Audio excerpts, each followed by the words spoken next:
Assalamualaikum warahmatullahi wabarakatuh.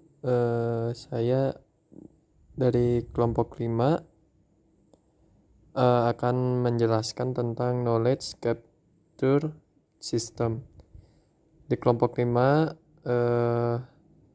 anggotanya ada Bayu, Bubung, Trigan, Septian, dan Sanda. Nah, yang pertama akan dijelaskan oleh saya sendiri, yaitu tentang knowledge capture system. Nah, knowledge capture system yaitu suatu proses memunculkan pengetahuan eksplisit atau diam-diam dari orang, artefak, atau entitas organisasi, mengandalkan mekanisme dan teknologi untuk mendukung eksternalisasi dan internalisasi. Yang selanjutnya yaitu menangkap pengetahuan tacit. Yang pertama yaitu cerita organisasi. Yang kedua, narasi terperinci tentang tindakan, manajemen masa lalu, interaksi karyawan, atau peristiwa intra atau ekstra organisasi lainnya yang merupakan komunikasi informal di dalam organisasi. Yang selanjutnya biasanya termasuk plot, karakter utama, hasil, dan moral yang tersirat. Yang selanjutnya berasal dari dalam organisasi dan biasanya mencerminkan norma, nilai, dan budaya organisasi. Poin selanjutnya adalah cerita membuat informasi lebih hidup, menarik, menghibur, dan mudah dikaitkan dengan pengalaman pribadi. Berisi detail kontekstual yang kaya. Oleh karena itu, ideal untuk menangkap pengetahuan diam-diam. Yang selanjutnya tentang bercerita organisasi atau pedoman. Poin pertama yaitu merangsang penceritaan dan penulisan cerita secara alami.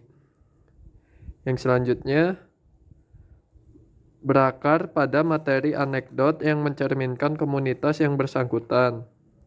Poin selanjutnya adalah tidak harus mewakili perilaku ideal.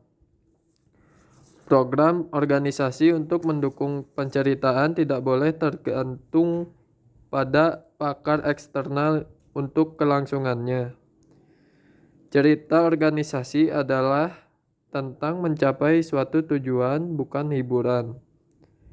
Patuhi standar dan aturan etika tertinggi. Selanjutnya akan dijelaskan oleh Bubung. Bercerita organisasi, pertimbangan penting. Yang pertama, cara yang efektif untuk menangkap dan mentransfer pengetahuan organisasi diam-diam. Kedua, identifikasi orang-orang dalam organisasi yang bersedia sebagai bagaimana mereka belajar dari orang lain. Yang ketiga, gunakan metafora untuk menghadapi masalah organisasi yang sulit. Yang keempat, mendongeng memberikan metodologi alami untuk melihat komunitas karena membangun kepercayaan pencari pengetahuan belajar dari penyedia pengetahuan. Selanjutnya itu membuka gairah bersifat non-hierarkis, bersifat kolaboratif. Selanjutnya area di mana bercerita menjadi efektif. Poin yang pertama yaitu memicu tindakan dalam organisasi era pengetahuan. Yang kedua menjabatani kesenjangan mengetahui melakukan. Selanjutnya menangkap pengetahuan diam-diam. Terus yang kelima untuk mewujudkan dan mentransfer pengetahuan. Terakhir untuk meningkatkan inovasi. Slide selanjutnya yaitu area di mana bercerita menjadi efektif. Yang pertama, meningkatkan teknologi. Yang kedua, pertumbuhan individu. Selanjutnya, bertiga, meluncurkan atau membina komunitas praktik kelompok tematik atau bank dunia. Selanjutnya, yang keempat, komunitas belajar atau jaringan belajar atau SP. Lalu yaitu tim praktik terbaik Kopron. Terus selanjutnya grup keluarga Herok. Ya, selanjutnya akan dilanjut oleh Rigan. Bagaimana mengatur dan menggunakan cerita teknik. Poin pertama, pengamatan antropologi. Poin kedua, pewawancaraan yang naif. Poin ketiga, menyebabkan subjek secara alami menyumbangkan anekdot mereka. Poin keempat, keingintahuan menghasilkan tingkat elisitasi pengetahuan yang lebih tinggi. Poin kelima, lingkaran bercerita. Poin keenam, dibentuk oleh kelompok-kelompok yang memiliki tingkat koherensi dan identitas tertentu. Selanjutnya, bagaimana mengatur dan menggunakan cerita teknik. Poin pertama, lingkaran bercerita. Kedua, dibentuk oleh kelompok-kelompok yang memiliki tingkat koherensi dan identitas tertentu. Poin ketiga, metode. A. Did spinning please tell us, mewakili kecenderungan manusia untuk meningkatkan atau memperbaiki cerita sebelumnya. B. Sejarah alternatif. C.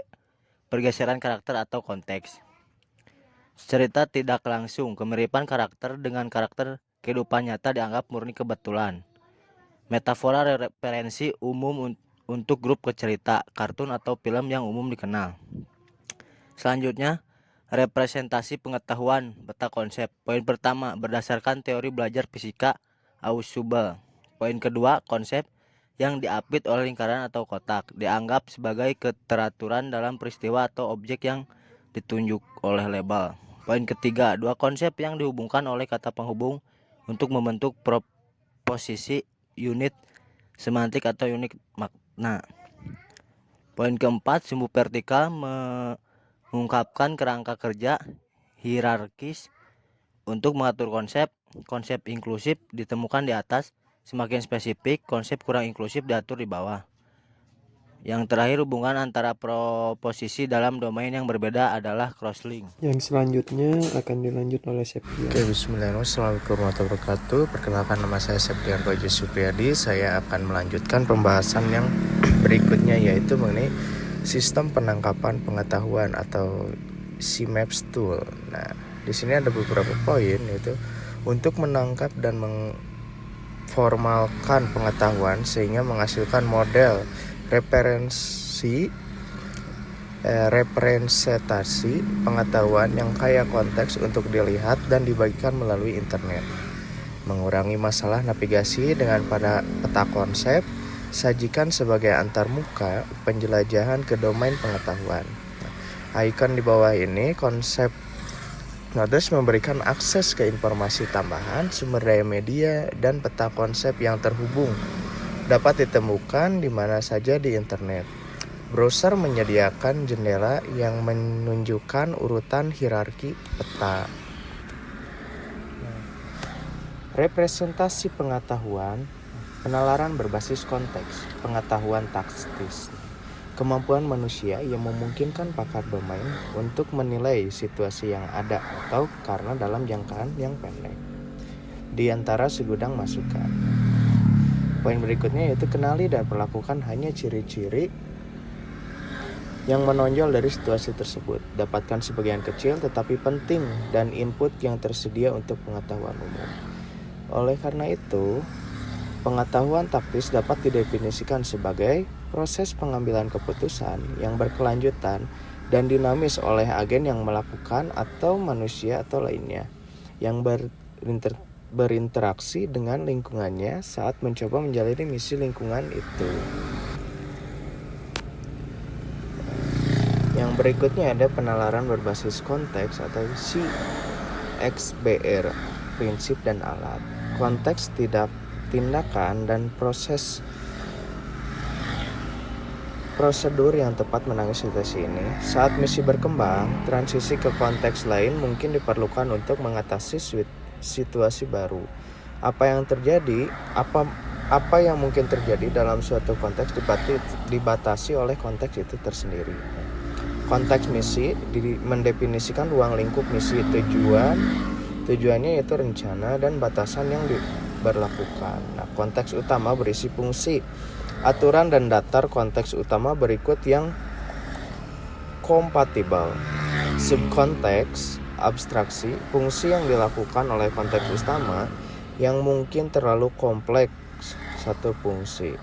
Nah, sini ada alat akuisisi pengetahuan taktis cerdas berbasis konteks atau CITK menggunakan basis pengetahuannya sendiri untuk menyusun serangkaian pertanyaan cerdas untuk mendapatkan pengetahuan taktis dari pakar. Selanjutnya akan dilanjut oleh Syanda. Hambatan penggunaan knowledge capture system. 2. Perspektif. 1. Insinyur pengetahuan yang merupakan membangun sistem semacam itu. Yang satu membutuhkan pengembangan beberapa gagasan tentang sifat dan struktur pengetahuan di awal proses. Kedua, sistem otomatis untuk menangkap pengetahuan tanpa pengetahuan a priori tentang alam dan dasarnya. Tidak mungkin. Yang kedua, pakar misteri pelajaran yang akan berinteraksi dengan sistem penangkapan pengetahuan otomatis untuk mempertahankan pengetahuan. Perlu mengambil inisiatif untuk belajar bagaimana berinteraksi dengan sistem. Beberapa orang mungkin menolak untuk mencoba hal-hal baru. Dapat diatasi dengan impresi yang memadai dari antarmuka yang ramah pengguna. Yang selanjutnya, belajar dengan observasi subtur knowledge. 1. Penelitian tentang bagaimana manusia dan hewan belajar melalui observasi. Yang kedua, penggunaan pembelajaran melalui pengamatan untuk mengotomatisasi tugas akuisisi pengetahuan. Ketiga, belajar dengan observasi menunjukkan janji sebagai teknik untuk menangkap pengetahuan ahli secara otomatis dan mengaktifkan komputer secara otomatis.